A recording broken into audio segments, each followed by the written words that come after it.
이번 사연은 결혼하면 일 그만두고 살림하고 애나 잘 키우며 시댁에 잘하라는 남친과 파혼했다는 여자분의 사연인데요. 이런 멍청이도 써주는 회사가 있나 보네요. 함께 보시겠습니다. 안녕하세요.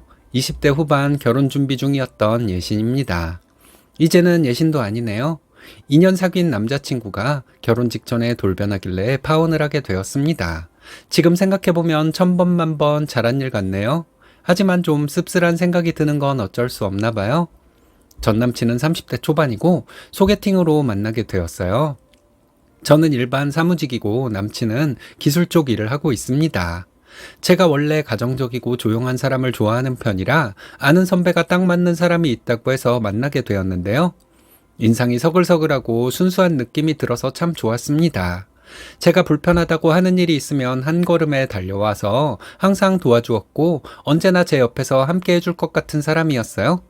모든 것이 평범한 사람이었는데 조금 특이한 점이 있다면 식당에서 종업원들에게 좀 쌀쌀맞게 대한다는 점이었습니다.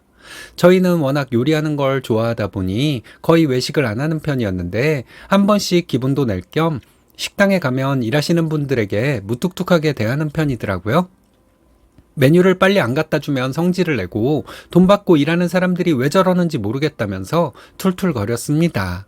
저는 그래도 저분들도 사정이 있지 않겠냐고 말을 했지만 손님은 왕이고 종업원 종인데 어디서 저렇게 행동하느냐는 식으로 말을 하더군요. 그냥 일이 고되어서 그런가 보다. 나한테는 안 그러니까 나중에 시간 될 때 한번 이야기해 봐야겠다 하고 대수롭지 않게 생각하며 넘겼는데요. 이게 이 사람의 본성일 줄은 정말 몰랐습니다. 그걸 어떻게 알게 되었냐면 이번 명절 이야기를 하면서 나온 말 때문이었어요. 서로 사귄 지도 꽤 됐고 결혼 정년기이다 보니 자연스럽게 결혼을 하자고 하고는 예식장도 잡아놓은 상황이었는데요. 결혼 직전이다 보니 서로 집안에 잘 보이면 좋을 듯 싶어 명절에 양가 부모님께 인사라도 드리자고 대화를 하고 있었어요. 이왕이면 선물도 집안 어른들 것을 다 하려고 마음먹고 있었죠. 그래서 대화를 하던 도중 문득 남친에게 친가 말고 외가는 가지 않냐고 물었습니다. 외가 어른들께도 작은 선물이라도 해드리면 좋으니까요.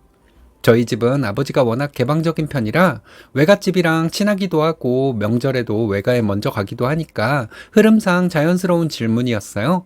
그런데 남친이 외가를 왜 가느냐고 하는 겁니다. 정말 너무 당연한 것을 왜 물어보냐는 것 같은 말투였습니다. 저는 이게 무슨 소리인가 싶어서 어머니 쪽 친척분들도 만나고 그러려고 가는 거지 인사도 안 드리냐고 물었고 남친은 너무나도 당연하게 원래 결혼하고 나면 남자 쪽 집에서 시간을 보내려고 해야 하는 게 맞지 않냐면서 자기도 결혼하면 그러려고 했다고 하더군요.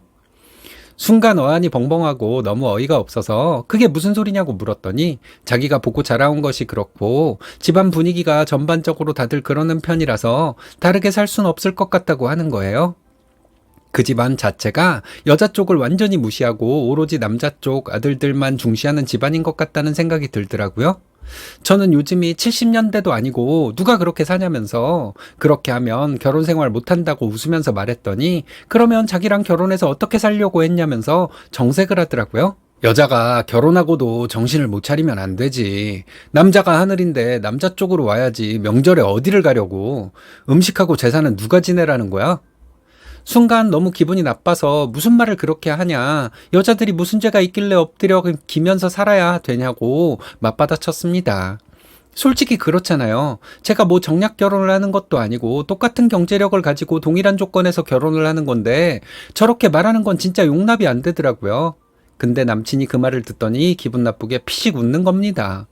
도리어 화를 내면서 여자들은 군대도 안 가고 애 안 낳고 집에서 살림이나 할 건데 남자들이 다 희생하는 거 위해서 사는 거 아니냐면서 너는 앞으로 돈 벌 생각하지 말고 결혼하면 자기 옆에 착 붙어서 내조하면 된다는 식으로 말했습니다. 순간 너무 충격을 받아서 쌍욕이 나갈 것 같았지만 전화로 이러면 안 될 것 같아서 얼굴을 보고 대화하기로 했어요. 그래도 결혼 직전이었기 때문에 이 정도 다투는 일은 다른 커플들에게도 일어나는 일인 것 같기도 하고 얼굴 보고 이야기하면 좀 달라질 것 같았습니다. 저도 지금까지 가부장적이고 과격한 행동을 하는 남자들을 많이 봐서 아는데 제가 그동안 만나온 남친은 그런 사람이 아니라고 생각했거든요. 다음날 점심시간에 저희 회사 근처에 있는 카페에서 잠깐 대화하기로 하고 만났는데요. 저를 위해서 작은 꽃도 사오고 표정도 나쁘지 않길래 그래도 생각에 변화가 있는 줄 알았습니다.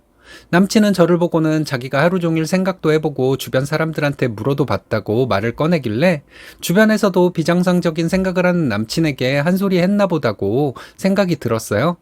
그런데 하는 말이 다들 나처럼 생각하고 사는 것 같던데 네가 너무 과민 반응을 하는 거라고 단정짓듯 말하는 겁니다. 주변에서도 다들 여자들이 결혼하고 나면 직장 그만두고 바로 살림에만 전념하는 것 같은데 너는 무슨 권력욕이 있길래 결혼하고 나서도 고분고분 살고 싶지 않은 거냐고 오히려 저를 이상한 사람 취급하더군요. 저는 제 커리어가 중요하다는 걸 수차례 어필을 했고 이미 승진하려고 여러 자격증이나 스펙을 쌓고 있는 중이거든요. 그리고 남친 월급으로 저희 두 사람이 생활하는 것은 진짜 역부족이에요. 심지어 남친은 빚도 2천만 원 정도 있어서 갚고 있는 중이었습니다. 근데 뭘 믿고 저렇게 행동하는지 이해도 안 갈 뿐더러 도대체 저딴 말을 하는 주변 사람이 누구인지 궁금했어요. 누가 그딴 정신 나간 말을 했는지 모르겠는데 오빠가 그렇게 나올 거면 한 달에 3천은 벌어야 해. 그렇게 해올 자신 있어? 능력 있어? 도대체 주변에 어떤 정신 나간 놈들이 있으면 그런 말을 함부로 하는 거야. 저도 짜증이 나서 이런 식으로 말해버렸어요. 사람이 많은 카페 안에서 제가 따지듯이 말하자 창피했는지 얼굴이 뻘개져서는 여자가 어디서 목소리를 이렇게 높이냐면서 자기 회사 동기 선배들도 다 이렇게 말한다. 돈 더 많이 벌려고 자기는 일을 하겠다는 거냐? 너는 집에서 애나 키우고 있으라는 식으로 이야기를 하는 겁니다. 자기가 사회생활을 하면서 돈을 벌어다 줄 테니 애를 빨리 낳아서 키우자는 말을 하는데 이 사람이 진짜 현실을 진짜 모르는 것 같았습니다. 솔직히 요즘에 애기용품부터 시작해서 전에 준비해야 할 것들도 많고 아이 낳으면 산후조리원 비용도 만만치 않잖아요. 애기가 그냥 뱃속에서 태어나기만 하면 되는 줄 알고 씨부리는데 생각이 그렇게 없어 보일 수가 없었습니다. 저는 남친에게 산후조리원 비용도 그렇고 애기용품 분유값 키우는데 필요한 돈이 얼마나 많은데 네 쥐꼬리만한 월급으로 그걸 다 감당할 수 있을 거라고 생각하냐. 그리고 애는 뭐 여자 혼자 낳아서 키우는 건 줄 아냐. 그게 얼마나 어려운 일인데 그렇게 쉽게 말하냐고 하며 가슴을 쳤습니다. 남친은 이런저런 비용이고 뭐고 아무것도 생각해 본 적이 없는 것 같았어요. 아이 낳는데 무슨 돈이 든다고 하냐면서 산후조리원도 가지 말고 그냥 집에서 지내라는 식으로 이야기를 하는 겁니다. 우리 부모님 때는 그런 거 없이도 애만 잘 낳았는데 너는 무슨 허영심이 들어서 그렇게까지 호사를 누리고 살려고 그러는 거야? 남친이 이렇게 말을 하길래 저는 너무 열이 받아서 그럼 애 어렸을 때 시어머니한테 와서 다 키워달라고 하고 5년 동안 생활비도 보태달라고 말해라. 결혼 전에 확답 받으면 나도 생각해보겠다고 초강수를 더 버렸습니다. 이렇게까지 하지 않으면 정신을 못 차릴 것 같았거든요. 그러자 고민을 좀 해보겠다고 하는 거예요. 순간 좀 당황한 것처럼 보였습니다. 그리고는 잠깐 고민을 하더니 하는 말이 근데 그럼 너는 뭘 할 거냐면서 원래 여자가 이 모든 일을 다 하는 게 자연의 이치이고 도리라면서 그냥 자기가 하자는 대로 조용히 따라오라고 하더군요. 저한테 게으른 여자들이 꼭 부모님 붙잡고 늘어지는 말버릇을 가지고 있다면서 너도 애시당초에 그런 태도는 고치라는 것이었습니다. 자기처럼 이렇게 꽃 선물도 하고 네가 이상한 말 해도 참아주는 남자는 자기밖에 없을 거라면서요. 저는 그 말까지 듣고 이거는 하늘이 내게 준 마지막 기회 같다는 생각이 들었어요. 절대 결혼하지 말고 지금 당장 T라는 신에 계시. 남자가 이렇게 미친놈이라는 걸 모르고 콩깍지가 씌어 있었으니 정신 차리라고 준 마지막 기회 아닐까? 순간 온몸에 소름이 싹 돋길래 그 자리에서 헤어지자고 했습니다. 너 같은 남자랑 결혼할 생각이었던 내가 미련했던 것 같다. 이제라도 네가 말하는 대로 지혜로운 여자 만나서 살면 좋겠다 하면서 헤어지자고 했죠. 남친은 이해가 안 된다는 표정이었습니다. 자기가 도대체 뭐 잘못한 거 있냐면서 왜 헤어지자고 하는 건지 모르겠다고 했어요. 그래서 너랑 이대로 결혼하면 애도 낳기 전에 암 걸려서 세상 하직할 것 같다. 여자 경력도 단절해버리고 애나 낳으면서 시다발이나 하는 삶을 살라고 하는 건데 나는 절대 그렇게 못 산다고 솔직하게 말했습니다. 너한테 어울리는 여자가 있을 거라고 잘 찾아보라고요. 그러니까 갑자기 화가 났는지 카페에서 소리를 고래고래 지르면서 급도 안 맞는 거 만나줬더니 어따 대고 헤어지자는 말을 먼저 하느냐면서 손을 올리려고 하는 겁니다. 주변 사람들도 무슨 일인가 다 쳐다보고 남친은 흥분해서 꽃다발까지 사주면서 공주 대접해줬더니 지가 진짜 공주인 줄 아는가 보다는 말까지 하더라고요. 이게 그 남자의 진짜 모습이었던 거죠. 주변에서 남친이 너무 흥분을 하니까 저를 때릴까봐 어떤 분이 저희가 싸우는 걸 영상으로 찍으려고 하니까 쌍욕을 하면서 핸드폰 안 내리냐고 난리를 치길래 이대로는 안 되겠다 싶어 찬물을 얼굴에 끼얹어버리고 사다 준 꽃을 던져버렸습니다. 미친놈아. 능력도 없는 주제에 결혼해주려고 했더니 분수도 모르고 까불어. 그대로 노총각으로 늙어라. 가진 것도 없으면서 어디서 왕노릇을 하려고 해. 다신 연락하지 마. 그렇게 남친 번호도 바로 차단하고 이 관계를 완전히 끝내려고 마음을 먹었습니다. 솔직히 긴가민가한 마음이었는데 오늘 하는 말을 들어보니 제가 그동안 못 보던 것들이 많았더라고요. 근데 이놈이 진짜 찌질한 게 제가 전화를 안 받으니까 다른 사람 번호를 빌려서 저한테 전화를 하고 문자를 남기는 겁니다. 자기가 잘해줄 테니까 다시 돌아오면 안 되겠냐는 문자부터 시작해서 술 처먹고 2년 전연하는 것까지. 그래서 도저히 안 되겠길래 문자 전체 내역이랑 음성 메시지 온 전부를 인터넷 메신저에도 올려버렸습니다. 저랑 사귀는 걸 아는 지인들이 많았기 때문에 쪽팔려서라도 그만하라는 취지였어요. 그리고 앞으로는 더 이상 이딴 썩어빠진 생각을 가지고 살지 않았으면 하는 마음도 있었고요. 그러자 댓글이 폭발적으로 달리기 시작했고 도대체 요즘에 누가 이렇게 사냐면서 실망했다는 내용이 대부분이었습니다. 남친은 그런 거 아니라며 해명을 하는 댓글을 달았고 저는 한 번만 더 연락하면 회사고 뭐고 다 보내버린다고 하고는 모든 것을 다 차단해버렸어요. 남친은 이제 쪽팔려서라도 저한테 연락 못할 거예요. 워낙 사람들 체면을 생각하는 사람이니까 인간이라면 자기를 돌아보는 시간을 좀 가지겠죠. 예식장이고 뭐고 다 취소했는데 웨딩 플래너가 이렇게 직전에 파혼하시는 분들이 많다고 하더라고요. 원래 결혼은 맞춰가면서 살아가는 거라고 생각을 했었는데 이번 계기로 안 맞으면 빨리 헤어져야 한다는 게 제 지론이 되었습니다. 저 하마터면 애나 키우는 멍청이가 될 뻔했는데 잘 헤어진 거 맞겠죠? 저는 지금 한치의 후회도 없습니다. 이번 주 주말에 집에 가서 부모님께도 말씀드리고 정리하는 시간을 좀 가지려고 합니다. 앞으로 창창한 미래를 잘 걸어나갈 수 있게 응원 한마디 부탁드립니다. 이번 사연은 외삼촌에게 돈 줬다고 난리치는 얘랑에게 파혼하자 말하고 예비시모에게 통보해버렸더니 남친이 찾아와 싹싹 빌었지만 거절해버렸다는 여자분의 사연인데요. 무슨 일이 있었던 걸까요? 함께 보시겠습니다. 안녕하세요. 저는 한 달 전까지만 해도 결혼 준비하느라 들떠서 지내다가 파혼하게 된 30살 여자입니다. 평소에 사연 즐겨 들으면서 저한테는 이런 일이 안 일어날 줄 알았는데 등잔 밑이 어둡다고 참 남자친구가 뒤통수를 칠 줄은 몰랐네요. 속상한 마음 좀 달래보려고 사연 보냅니다. 저랑 남자친구는 대학 때부터 만나던 사이예요. 남친이 빠른 년생이라 한 해 선배이긴 하지만 비슷한 시기에 취업도 하고 자리를 잡았습니다. 제가 이공계열을 나왔고 대학원을 진학하는 사이에 남친은 군대를 다녀왔는데요. 군인 월급을 차곡차곡 모으면서 나름 미래를 그리는 모습을 보면서 저도 짬짬이 과외며 알바를 이어서 저축을 했습니다. 현재는 졸업하고 연구소에 일하면서 5천만 원 정도 연봉을 받고 있고요. 남친도 나름 중견기업으로 취업을 잘해서 주변에서는 남부럽지 않을 한 쌍이라고 할 정도였습니다. 저희는 대학 졸업 때부터 서로 결혼 생각이 있었기 때문에 각각 비슷하게 8천만 원 정도 돈을 모은 상황이었고 취업을 하고 나서 바로 양가 부모님께도 인사를 드렸어요. 남친 집에서는 조금 도움을 주셔서 2억 5천만 원 아파트를 해주신다고 했는데요. 솔직히 저는 나이도 나이고 부모님 노후도 걱정이 되는 마음이 커서 손을 벌리고 싶지 않았습니다. 남친에게도 초반에 조금 부족하게 살더라도 돈 모아서 이사 가는 게 어떻겠냐고 물어볼 정도였거든요. 근데 남친은 생각이 달랐던 거예요. 굳이 부모님이 해주시겠다는데 마다할 필요가 있냐. 부모님도 다 노후자금 따로 빼두시고 해주시는 거니까 너무 마음 쓰지 말자고 하더군요. 참 그 말을 들으면서 남자들은 원래 이렇게 철이 없나 싶었습니다. 아들이 장가 간다는데 노후자금을 남겨두고 자기 살겠다고 하는 부모가 어딨겠어요. 있는 살림 없는 살림 다 갖다가 도와주시려고 하는 게 부모지. 속도 모르고 저렇게 말을 하니까 참 답답했습니다. 남친은 제가 그런 생각을 가지고 있거나 말거나 그냥 받자고 계속 고집을 피웠고 이렇게 되니 저희 부모님도 눈치가 보이셨던 것 같아요. 저를 따로 불러서는 1억 8천만 원 정도 모아둔 돈이 있으니까 혼수 장만해서 가라고 하셨습니다. 솔직히 이거 부모님 퇴직금에서 나온 돈인 걸 알고 있고 제가 또 3남매 중에 첫째라 덥석 받아가면 동생들은 어떡하겠어요. 앞으로 학비도 남아있고 결혼도 시켜야 하는데 제가 그 돈을 가져간다는 게 너무 양심이 없는 거죠. 그래서 한사코 거절을 했습니다.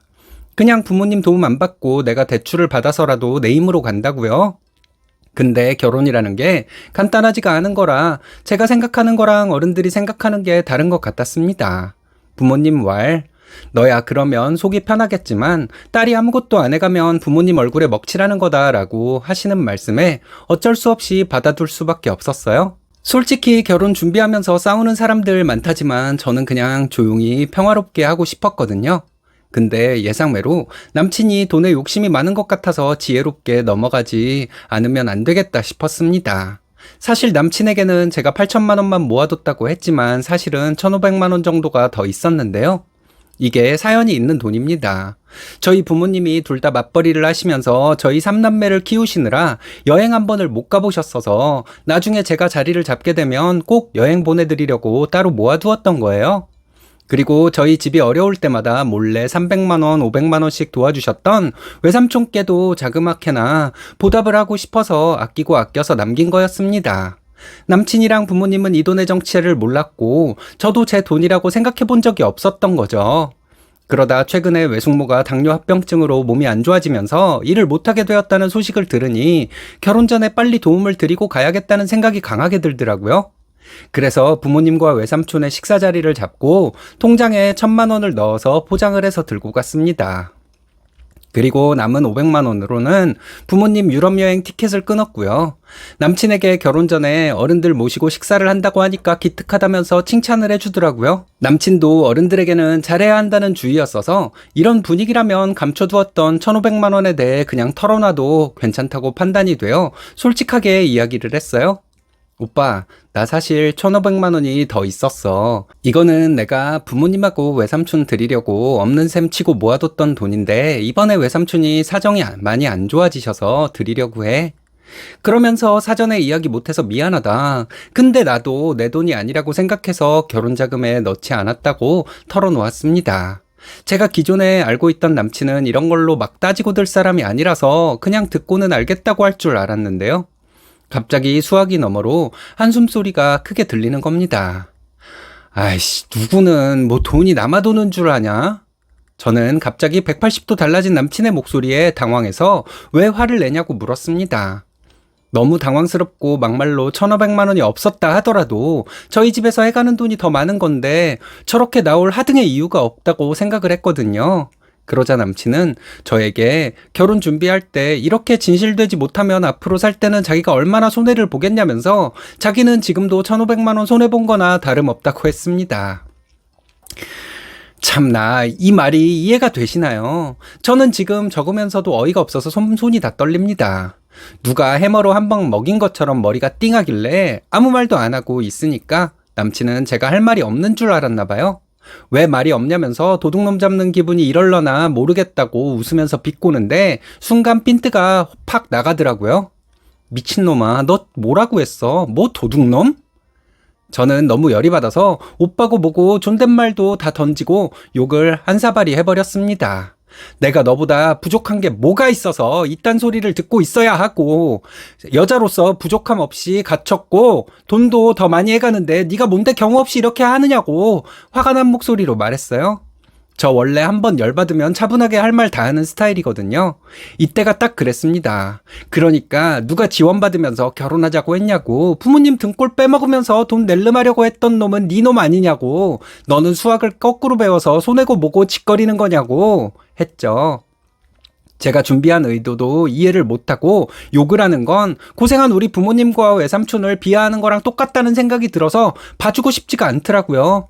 남친은 제가 이렇게 강하게 나가니까 당황했는지 자기가 그럴 의도가 아니었다면서 그제서야 미안하다고 하는데 저는 오만정남이가 다 떨어져서 그냥 전화기를 꺼버렸습니다. 식당에 들어가야 하는데 얼굴에 열이 올라서 시키느라 고생 좀 했는데요.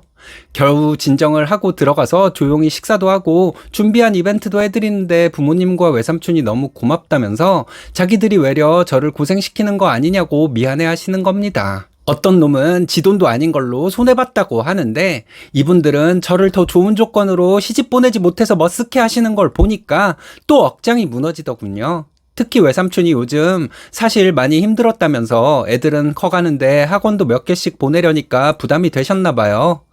자기가 다시 돈을 벌면 이 돈 배로 갚겠다고 하시면서 제 손을 잡으시는데 눈물이 났습니다. 그렇게 식사를 마무리하고 집에 와서 폰을 켜보니 남친한테 부재중 전화가 수십 통이 와 있었어요. 그리고 문자로 자기가 너무 잘못한 것 같다. 네가 고생해서 번 돈인데 그렇게 날아간다는 게 너무 답답해서 그랬다고 헛소리를 남겨놨더라고요. 솔직히 제 돈인데 지가 무슨 상관이에요. 저는 배려 없는 그 태도가 마음에 안 들었던 건데 또 돈에 포커스를 맞춰놓고 이야기를 하는 것 같아서 다음날 만나서 얘기하자고 했습니다. 솔직히 이때까지도 그냥 잘 사과하고 마무리하면 되겠다고 생각을 했었던 것 같아요. 6년이 넘게 만나왔던 사람이고 개념 없는 사람이 아니니까요. 아니, 그렇게 제가 믿고 싶었던 것 같습니다. 근데 원래 사람 본성이라는 건 오래 봐야 보이는 거더라고요. 남친은 자리에 앉자마자 제 눈치를 살피더니 그 돈을 설마 준 건 아니지? 라는 말부터 꺼냈습니다. 그러면서 지가 엄마한테 2,500만 원 더 달라고 해서 맞춰서 올 수 있으니까 걱정하지 말고 그 돈 허투루 쓰지 말라고 하는 거예요. 자기가 어제 저랑 통화 끊고 곧바로 어머니한테 전화해서 있는 돈 없는 돈 다 끌어모아 왔다면서 효도는 나중에 하고 자식 잘 사는 모습부터 보여주자고 신이 나서 말하는 거였습니다. 순간 너무 어이가 없어서 무슨 돈을 끌어왔다고? 물었는데 어머니가 동창들이랑 들고 있던 갯돈이랑 조금 모아두신 돈 다 털어서 가져왔다고 하더라고요. 그러면서 이러면 동등한 거니까 너도 어디 돈 쓸 생각하지 말고 그냥 가지고 있으라고 하길래 너무 어이가 없어서 정신 차리라고 소리를 질러버렸어요. 정말 머리통을 한 대 쳐버리고 싶었어요. 너 원래 이런 사람이었니? 진짜 속물이구나. 내가 지금까지 이런 너랑 왜 결혼하려고 했는지 이해가 안 된다. 제가 화를 버럭 내니까 남친도 기분이 나빴는지 제게 손을 올리면서 보자 하니까 자기가 못 때려서 가만히 있는 줄 아냐고 하더라고요. 그러면서 원래 부모가 자식을 위해서 희생하고 그러는 건데 왜 너만 잘난 척 고상한 척 다 하는지 모르겠다며 네가 돈만 안 줬어도 우리 엄마도 피해 안 볼 거 아니냐고 소리를 고래고래 질러댔습니다. 그리고 너희 외삼촌도 참 사람이 그렇다. 돈이 없으면 조카 앞에 나타나지를 말아야지. 얼마나 궁상을 떨었으면 결혼 앞둔 여자애한테 돈을 1,000만 원이나 받아가려고 하는 거야. 이 말을 듣는데 마음속에서 딱 결심이 서더라고요. 이 새끼랑은 절대 결혼하면 안 된다. 그래서 마시고 있던 커피를 테이블에 세게 내려놓으면서 파혼하자고 했죠. 너 같은 새끼랑 살다가는 내 명예 못 살고 이 세상 하직할 것 같다. 머리에 돈밖에 없는 쓰레기 같은 놈이라고 해버렸어요. 너한테는 돈이 신이고 천륜도 잊어버리게 하는 권력이냐고 하니까 저에게 가진 것 없는 주제에 유세 좀 떨지 말라고 하는 겁니다. 그러면서 저한테는 자기가 최상급 남자라면서 지금 결혼도 놓치면 100% 후회할 거라고 자신만만해 하는데 너무 꼴사나워서 따기도 한 대 올려버리고 싶었지만 꾹 참았습니다. 미친놈 지랄병 한다고 해버리고 너 같은 거 한 트럭을 갖다 줘도 결혼 안 한다고 하고는 나왔어요. 저 원래 욕 입에 담지도 않는데 그날은 정말 저도 모르게 욕이 튀어나왔어요. 그리고 바로 예비 시어머니에게 전화를 걸어서 파혼하게 되었다고 말했습니다. 어머니는 돈을 그렇게 줬는데도 모자라더냐면서 저에게 악다구니를 쓰길래 같은 종족이구나 싶어서 무시하는 중이고요. 남친은 그 뒤로 제 직장에 찾아와서는 자기가 미쳤었던 것 같다고 파혼이 무슨 말이냐고 싹싹 빌어댔지만 저는 결정을 번복하고 싶지가 않았습니다. 그래서 경찰 부르겠다고 했고 어머니에게 아들 잘 간수하시고 절대 방생하지 말라고 문자를 보내고는 차단을 해버렸고요. 남친이 사과를 했지만 자기가 뭐가 잘못된 건지는 전혀 모르고 사과하는 것이었어요. 그런 사과를 제가 어떻게 받아줄 수가 있겠어요? 살다 보니 6년 만난 남자친구에게도 배신을 당하는 일이 있네요. 그래도 저랑 저희 가족을 지킬 수 있어서 너무 다행이라고 생각합니다. 돈이 만능인 세상에서 살고 있지만 그래도 개념은 좀 탑재하고 살아야 하지 않을까요? 저 잘한 거 맞겠죠? 결혼해보신 선배님들 한마디씩 부탁드립니다. 이번 사연은 시어머니가 시어머니 생신날에 신우 싸대기를 때렸다는 사연인데요. 무슨 일이 있었던 걸까요? 함께 보시겠습니다. 안녕하세요. 30대 중반에 결혼해서 2년이 되어가는 여자예요. 좀 늦게 결혼했다 보니 참 별의별 일을 다 겪게 되는 것 같습니다. 저희 남편은 누나가 한 명 있어요. 결혼했다가 아들 둘 낳고 이혼해서 혼자 살고 있는데 작은 미술학원을 운영하는 원장이에요. 처음 봤을 때는 인상도 예쁘장하게 생겼고 말도 똑똑하게 하는 것 같아서 호감이 생기는 사람이라 생각했는데 막상 겪어보니 진짜 성질이 개 같다는 말이 딱 맞는 사람이더라고요. 저희 시댁 식구들은 신우 빼고는 다 좋은 사람들입니다. 남편도 되게 점잖고 사람이 배려심이 있거든요. 은행에서 일을 하는데 주변 평판도 좋고 나름 능력도 있어서 승진도 빠른 편이고요. 같은 은행 다니는 아는 언니 소개로 만났는데 만난 지 1년 만에 결혼했습니다. 집에 처음 인사드리러 갔을 때 시부모님 성격을 보고는 왜 남편이 이렇게 자랐는지 바로 알겠더라고요. 시어머니는 고상하고 주변 사람들을 참 따뜻하게 챙겨주시는 편이에요. 저희 친정아버지가 빨리 돌아가시고 엄마는 허리가 많이 안 좋은 상황이라 거의 제가 케어를 좀 하면서 지냅니다. 다른 집에서는 결혼할 때 아버지가 안 계시는 것 가지고 트집을 잡기도 하는 것 같은데 저희 시어머니는 제 손을 잡고 요즘 세상에 어머니를 이렇게까지 챙기는 고운 심성을 가진 사람은 보기 드물다면서 우리 아들하고 결혼해주니 고맙다는 말씀까지 하셨어요. 저는 솔직히 첫 만남 때 시어머니의 이 말을 듣고 남편과 평생을 함께해도 좋겠다는 확신을 하게 된 거죠. 시아버지도 틈틈이 친정엄마 허리에 좋은 음식이나 치료 방법 같은 것도 찾아서 보내주시고 한약재도 지어서 보내주시기도 합니다. 저는 시댁 식구들이 이렇게나 잘해주시니 결혼해서 아이들도 낳고 행복하게 살아야겠다는 생각이 더 커지는 것 같았어요. 저희 신혼집은 시댁에서 걸어서 5분 거리에 있어요. 그래서 주말마다 오가면서 저녁도 같이 먹고 산책도 하면서 자주 시간을 보냅니다. 근데 원래 이 정도로 가깝게 지내면 시어머니들이 아들네 집에 스스럼 없이 오시곤 하잖아요. 그런데 저희 시어머니는 한 번도 그런 적이 없으십니다. 심지어는 퇴근 시간대에 맞춰서 반찬을 집 앞에 두고 가시는 때에는 식사를 하고 가시라고 해도 저희 부부가 불편할까봐 됐다면서 금방 가시곤 했어요. 시어머니 말로는 당신 젊을 때랑 시대도 다르고 느끼는 것도 다를 테니 되도록 편하게 살 수 있도록 도와주고 싶어서 하나라도 조심하려고 하는 거라십니다. 나이가 들면 다들 자기중심적으로 생각하기가 쉬운데 이렇게 하나하나 배려를 해주시니 너무 감사했죠. 근데 이런 태도는 시아버지도 마찬가지였어요.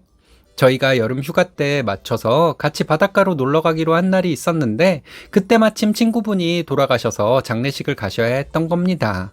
예상치도 못한 사건이 있어서 저희는 빨리 가보시라고 괜찮다고 말씀드렸는데 글쎄 저희에게 100만 원을 보내시더라고요. 펜션 예약하느라 돈도 많이 들었을 텐데 이런 일이 생겨서 못 가게 되어 미안하다면서 너희끼리라도 좋은 시간 보내고 오라고 하셨습니다. 주변 친구들한테 말하면 다들 시집 잘 갔다고 해요. 이런 시부모님이 어디 있냐고 하면서요. 그런 말 들으면 저도 속으로 100번 공감을 하고 솔직히 우쭐할 때도 있습니다. 남편이 돈을 못 버는 것도 아니고 이렇게 사랑을 받으면서 결혼 생활을 하는 게 진짜 복이다 싶어서요. 근데 딱 하나 제가 고민인 건 바로 임신입니다. 저 사실 지난달에 유산을 했거든요. 결혼 초부터 아이를 계획하고 여러 시도들을 해봤는데 나이가 들어 결혼을 해서 그런지 몰라도 아이가 금방 생기지 않았습니다. 진짜 몸에 좋은 거 다 먹고 의사 선생님 말 따라서 관리도 잘해서 겨우 임신을 했고 오랫동안 기다려온 아이다 보니 진짜 조심히 생활을 했는데도 유산이 되더라고요. 혼자서 엉엉 울면서 몸도 망가지고 마음도 다 너덜너덜해졌는데 누구한테 말을 할 수도 없었습니다. 겨우 친정엄마한테 말을 하니까 허리가 아픈 와중에도 미역국을 한 솥을 끓여와서는 저를 먹이시는데 눈물이 나서 참을 수가 없었어요. 시댁에는 제 마음이 좀 진정이 되면 알리고 싶어서 남편에게도 아직 말하지 말아달라고 했습니다. 그런데 사람이 또 어떻게 그럴 수 있겠어요? 집에서 와이프가 맨날 울고만 있으니까 남편도 답답했는지 시어머니한테 말을 했나 봐요. 솔직히 시댁에서 알면 지금 누리고 있는 행복이 깨질까봐 불안한 것도 있어서 말하고 싶지 않았는데 이미 알게 되었으니 그냥 받아들여야겠다 싶어서 마음의 준비를 하고 있었습니다. 그런데 생전 저희 집에 안 오시던 시어머니가 어느 날은 한약을 지어와서는 저를 안아주시며 너무 고생했다고 하시는 거예요. 유산을 한 것도 아이가 몸 밖으로 나온 거니 출산을 한 것과 같다고 네 몸 관리에만 신경을 쓰라면서 등을 토닥여 주시는데 그때 정말 속에 있던 것까지 다 끌어내어서 엉엉 울었습니다. 그날 정말 많은 이야기를 했는데 시어머니가 정말 혹독한 시집살이를 당하셨다고 했어요. 시어머니도 아버지가 빨리 돌아가셨는데 시댁에서 딸년이 팔자가 드세니까 아버지가 돌아가셨다면서 욕을 하고 집에 제사가 한 해에 5번이 있는데 그걸 혼자서 다 하셨다 말씀하시더군요. 근데 그 고생을 해도 한 번을 고생한다는 말을 안 하더라고 서러우셨던 것을 다 이야기하시면서 우셨어요. 그래서 자기가 며느리를 얻으면 정말 딸처럼 잘해주고 세상에서 제일 좋은 것들로만 주겠다고 다짐하셨다고 합니다. 집안 제세도 다 없애버리고 고생시키지 않도록 최선을 다하셨대요.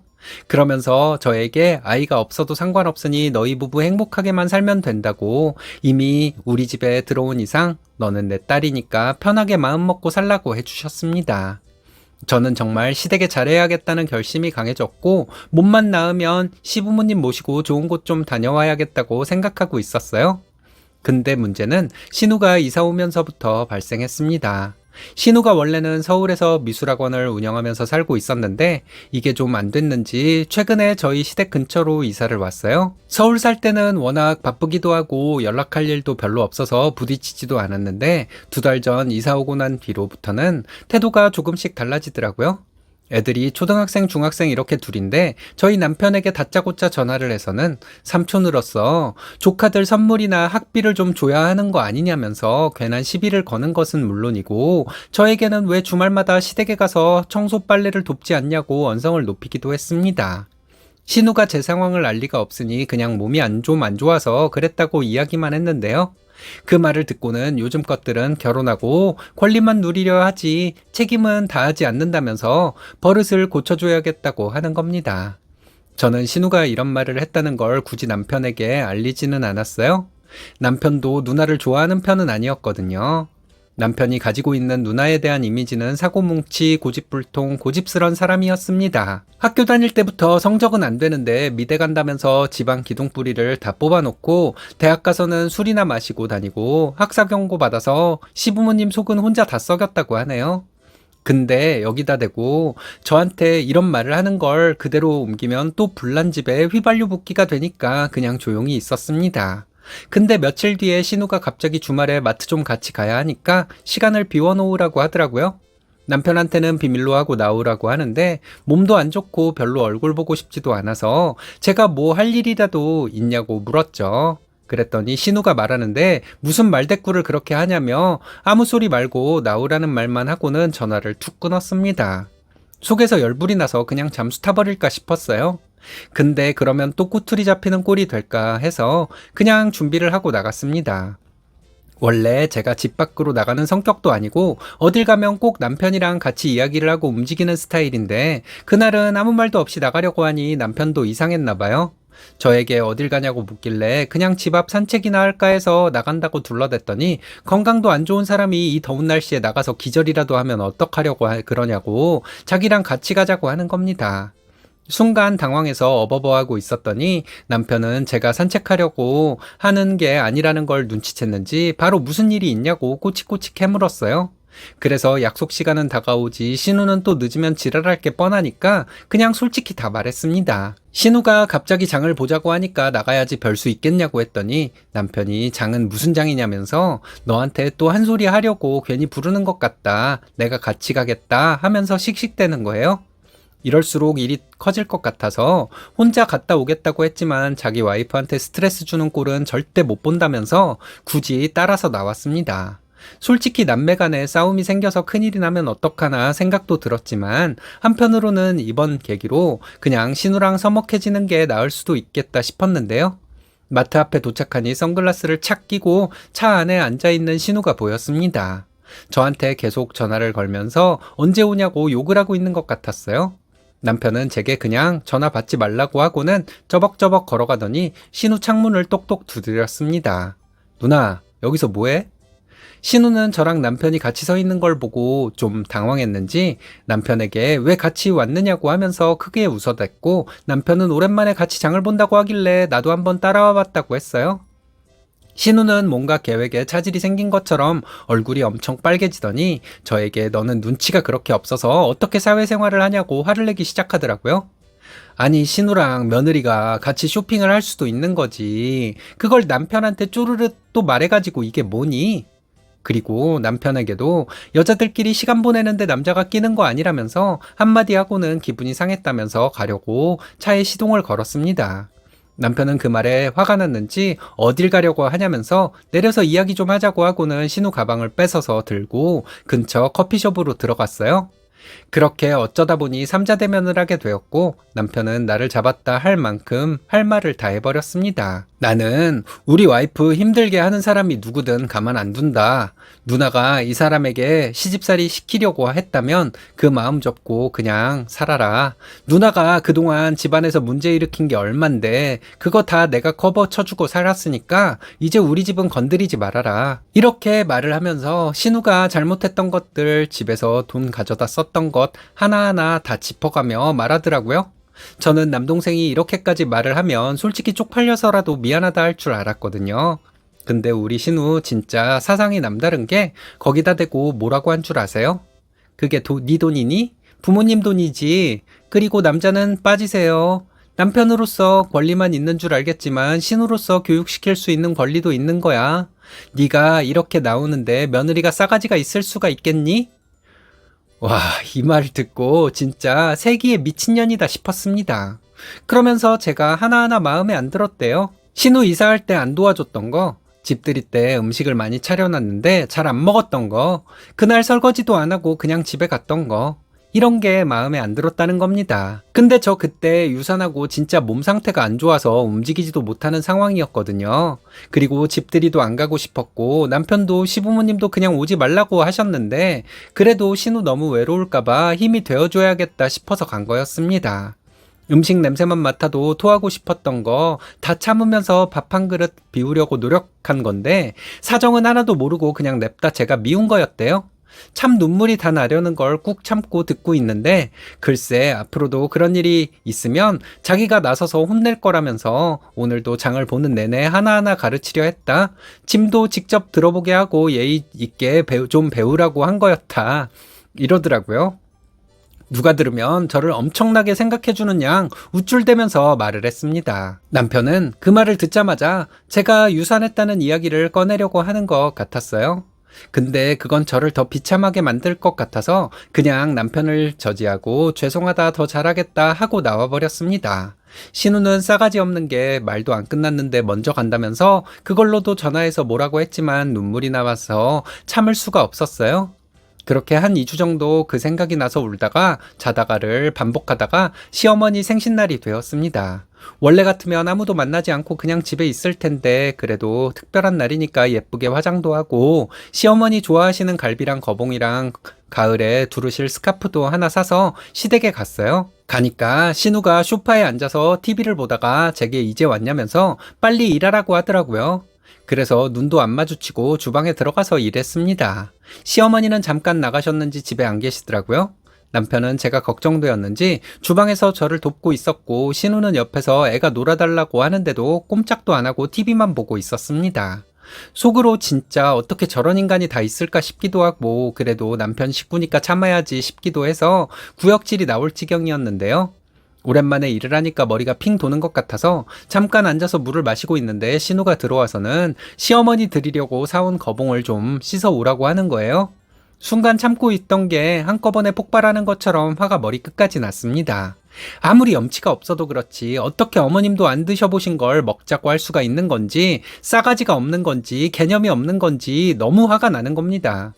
그래서 이거는 이따 어머니 오시면 드리려고 했다 하니까 나는 시댁 어른이 아니냐면서 내 입은 주둥이냐는 식으로 이야기를 하고는 저에게 다가와서 제 이마를 손가락으로 쿡쿡 찌르며 시비를 걸었어요. 남편은 옆에서 말리고 있고 신우는 그러거나 말거나 저를 밀어서 구석으로 몰고 있었습니다.